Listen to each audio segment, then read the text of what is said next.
Souvent c'est ça en fait. Au niveau des défunts, ils aiment se faire voir davantage quand on arrive sur leur date de naissance ou leur date de décès. Ils aiment se faire voir davantage. Montrer qu'ils sont là, qu'ils sont près de vous. Et vous, vous appelez Erika. Erika Soubran. Erika comment? Soubran. Soubran.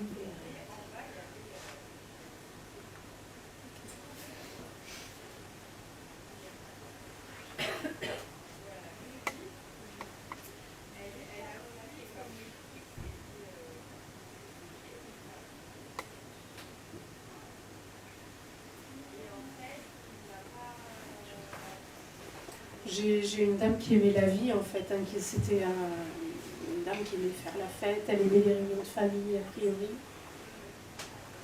Elle était bien quand elle était entourée des siens. A priori elle aimait cuisiner, elle aimait faire des repas de famille, des choses comme ça.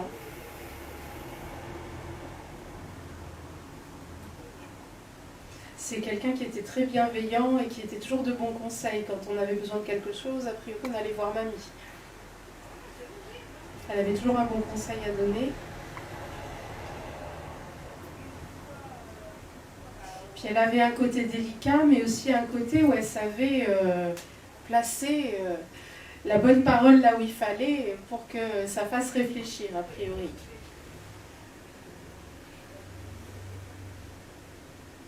Après, c'est quelqu'un qui avait un certain mal-être, mais a priori qui était caché. Il y avait un côté, a priori, de déprime et tout, mais elle n'aimait pas que ça se sache, en fait. Hein.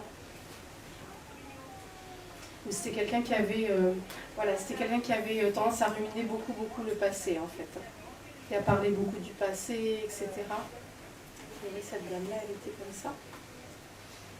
Et elle me dit qu'elle voulait rester jeune. C'est une dame qui voulait rester jeune. Je ne sais pas si c'est quelque chose qu'elle exprimait. Je ne me rappelle pas, mais c'est possible. Elle avait beau avoir cet âge-là, elle se considérait comme une jeune fille. Qu'elle était jeune dans sa tête. Elle voulait rester jeune. De quelle façon vous êtes décédée? Alors pour moi c'est le ventre et ça a pris a priori toute cette partie-là. Le ventre et puis... peut-être les reins, voilà, et dans le dos et au niveau du ventre. A priori, c'est quelque chose qui est parti de là. Je sais qu'elle a eu un problème au ventre, oui, mais après, c'est une maladie aussi dégénérative. D'accord. C'est plutôt laissé partir sur la peau. D'accord. Et c'était quoi comme maladie? Je sais pas, ça n'a pas été diagnostiqué. D'accord, ok. Précisément. Parce qu'après, c'est quelque chose qui a pris le ventre et qui a pris aussi les reins, la partie de derrière, comme ça. Alors c'est quelqu'un qui n'avait pas envie de se faire soigner. A priori, voilà. Quelqu'un qui n'en avait rien à faire, des médecins, des médicaments, tout ça, elle ne veut pas en entendre parler. A priori, elle était comme ça, cette dame-là.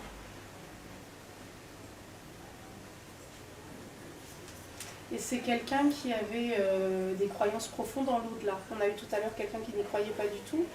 Et elle, c'était le contraire. Pour moi, elle avait des croyances profondes dans tout ça. Par exemple, aussi le pouvoir des plantes.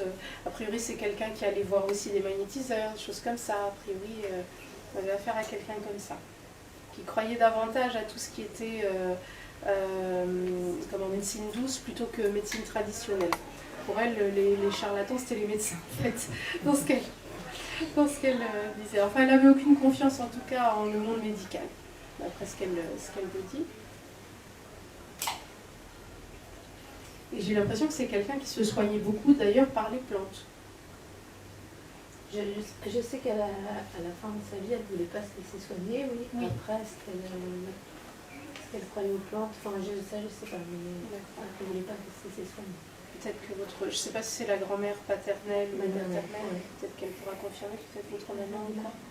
Je ne sais pas si ça lui parle, si elle reconnaît sa maman. Oui, tout à fait. Et je pense qu'elle a eu quelque chose au ventre, effectivement, genre cancer, qu'elle n'a surtout pas voulu qu'on lui diagnostique, okay. Parce qu'elle est morte de ça, c'est sûr. D'accord, merci.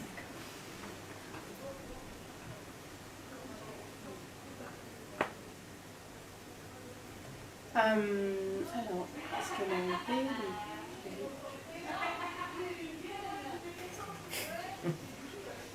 C'est une dame qui a eu du mal à partir parce que justement elle aimait la vie et elle voulait se sentir vivante.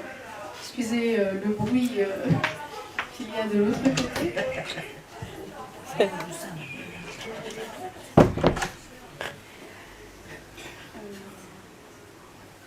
que vous allez dire à votre petite fille? Erika, elle est en train de vivre une phase difficile et elle a besoin de mamie pour la remonter. Elle est face à une épreuve difficile, Erika.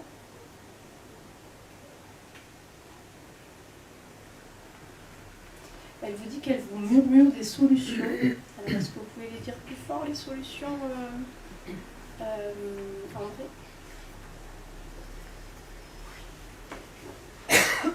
Tu n'es pas venu sur Terre pour souffrir.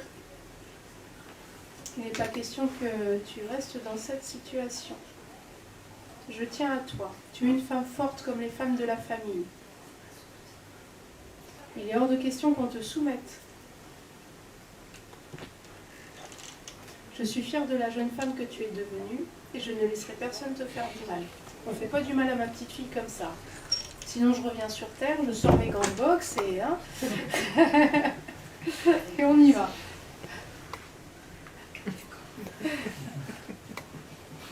Vas-y, vas-y. T'es quand même sur l'écran.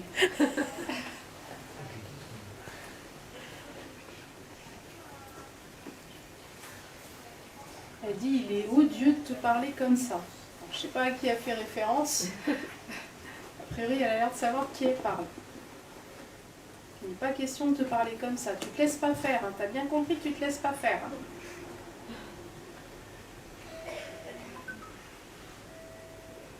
Je tiens à toi, ma chérie. Alors ose. Ose parler, ose dire que ça ne va pas. Ose t'affirmer. Personne ne te fera du mal comme ça.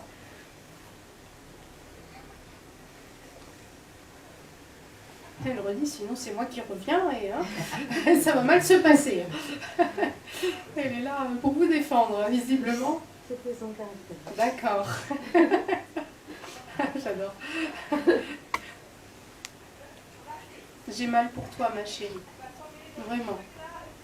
Tu es en train de t'éteindre petit à petit alors que tu n'étais pas comme ça. Tu étais joyeuse et radieuse. Je veux que tu te relèves et que tu affrontes la situation. Et que tu dises non.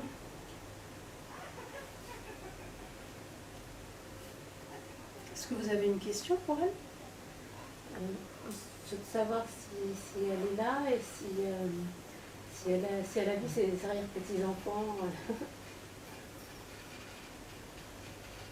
Je suis tout le temps là, mais quelle question? Ah, j'adore.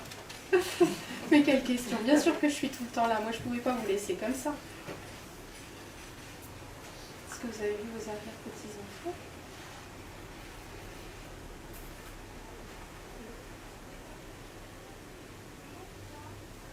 Elle dit qu'elle est avec chaque membre de la famille, mais davantage avec vous parce que vous avez besoin d'elle en fait.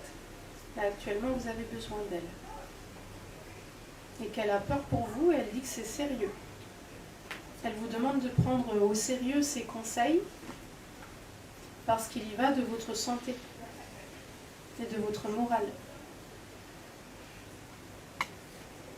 Ne pas minimiser ce que je te dis. J'ai bien envie que tu t'en sortes, car tu es forte, comme nous, les femmes de la famille. Merci ma chérie pour cet échange.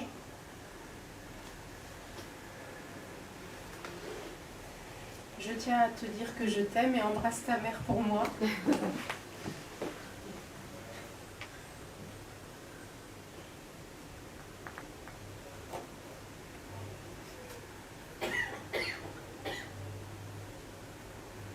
Merci encore. Je t'aime. Merci à vous. Ok.